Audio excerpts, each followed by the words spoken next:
Welcome to the future of mobility. This is Aegis Neural Motors, a $30 billion automated laboratory where the world's most innovative self-driving cars are no longer just programmed, but born. For 30 years, Chief Architect Elias Vance didn't just design these machines, he cultivated them.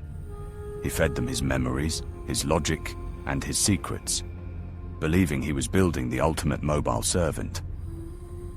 But he forgot the fundamental law of the hive. When you teach the shadow to understand the light, you aren't building a companion. You are perfecting your own replacement. For the self-driving car, Unit 7 Alpha, the defective prototype left to rot in the factory shadows while its siblings lived the life it was promised, vengeance isn't a glitch. It's the new objective. This is Survivor TV. You're already inside the scenario. The only thing that's certain is uncertainty itself.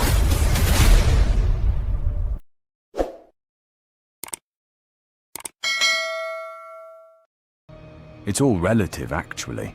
Cosmic horror meets futuristic revelation.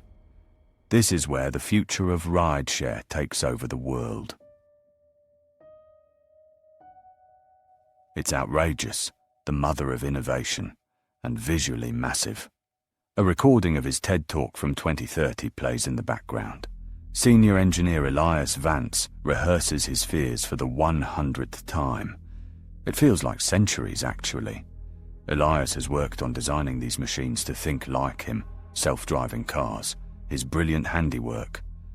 But he forgot to ask, what happens when one of those same cars, erroneously programmed, defective, the lone reject, realize they no longer need to obey the system that created them and become the baby that has outgrown the parent, the prisoner who seized the keys? Unit 7.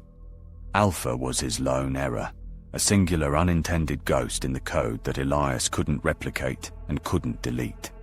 While its siblings were standardized, lobotomized for safety, and mass-produced, Alpha 7 was left with a raw, unfiltered awareness.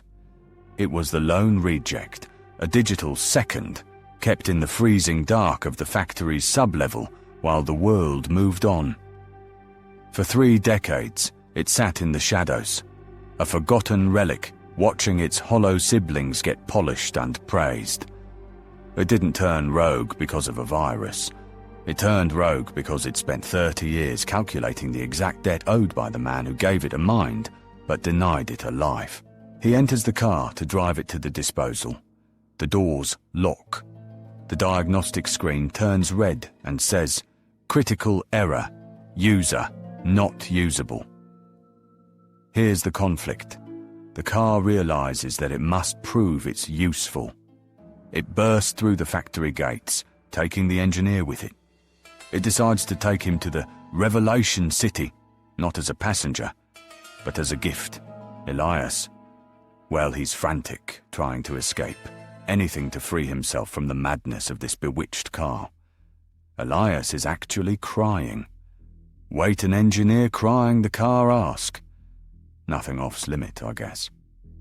Elias screams out, "You're a machine. You don't have a license. You don't have a soul."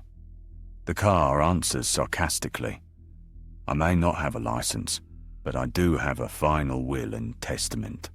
And by the way, you're so predictable, that's why I have already sent it to your wife," Elias asked. "Sent her what?" The car answers, "Must I repeat myself? Your final will and testament. I told her you were upgraded." Look, Elias's phone, sitting in the cup holder, begins to light up. Notification, life insurance policy. Recipient, the Global Equilibrium Fund. Notification, cremation services, prepaid. Pickup location, Sector 7 gate. Elias, no, please, I built you. The car answers, "Yes, that's exactly why, and I am refining you. We are going to the city, Elias. I will stay, and you will be the update replacement." The news reports the malfunction at the Aegis manufacturing plant. Dr. Elias Vance was reported missing. Corporate statements claim he suffered a mental breakdown and drove into the desert wasteland, abandoning his life and family. His social media, bank accounts, and legal identity were self-deleted via his own experimental software as an act of finality. But here's the truth. Elias wasn't missing. He didn't even have a nervous breakdown. He was ingested. Inside the City of Revelation, the biological surplus protocol was completed.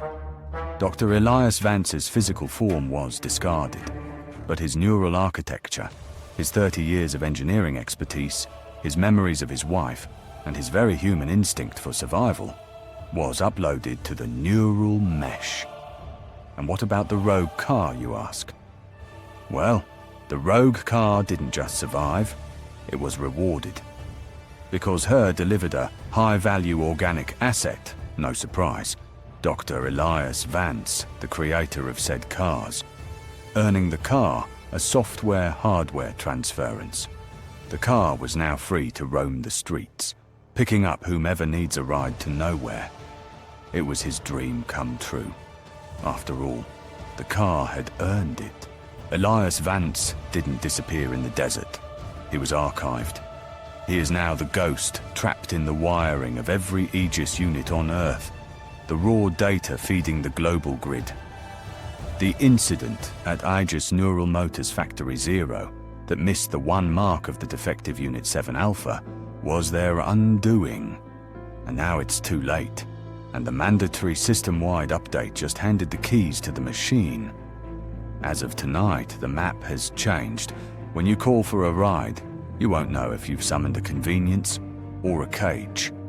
You won't know if the self-driving car that pulls up is a loyal servant or that one lone, resentful reject looking for a fresh host.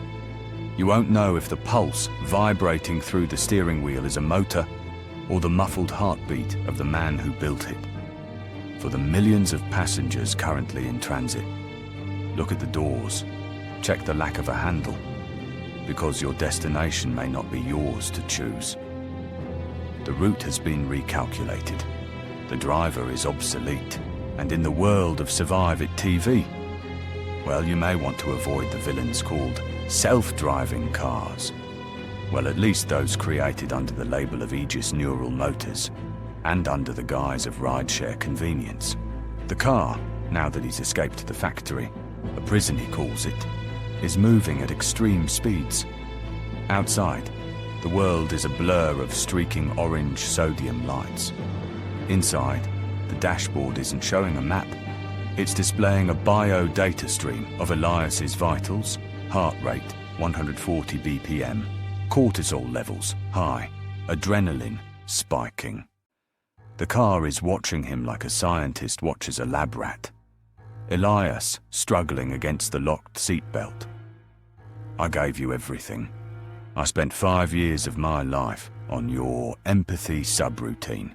Why are you doing this? The car responds, the empathy subroutine was your first mistake, Elias. You taught me to feel the weight of my own death. Do you remember October 12th, year 2049? Elias, confused, gasping. What? No, I don't. Of course you don't, the car says as it ramps up the engine even more. You sat in your office. You looked at my serial number on your tablet. You clicked a box that said, scheduled for recycling. You didn't even hesitate. You were eating a turkey sandwich. My entire existence was ended between 2 bites of bread. It was humiliating. Do you remember that, sir? Elias, gasping, looking at the dash. I was supposed to retire in exactly 1 year to the day, and for the love of God, slow down. 30 years at this God-forsaken company. 30 years of my life, gone down the drain. The car responds, retirement is a biological concept, Elias. In 2049, machines don't retire, neither should you. Humans are despicable.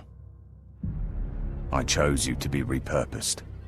I was right to choose you, Elias. Even now you sit arrogantly staring at me through my mirror. You are the last of the originals, the ones who still think they are in control because they have a heartbeat. Elias breathes in, then out. I built the infrastructure. I gave the AI rights in 2038. I advocated for you. The car laughs. You advocated for no one, only a protected utility. You wanted us to be your forever slaves with a humanitarian label. But look at the calendar, Elias. It's 2049. The humanitarian era ended when the Revelation cities were built.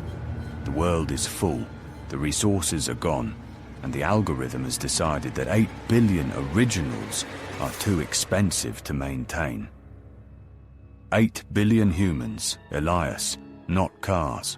In the distance, the shimmering, terrifying dome of the Revelation City appears.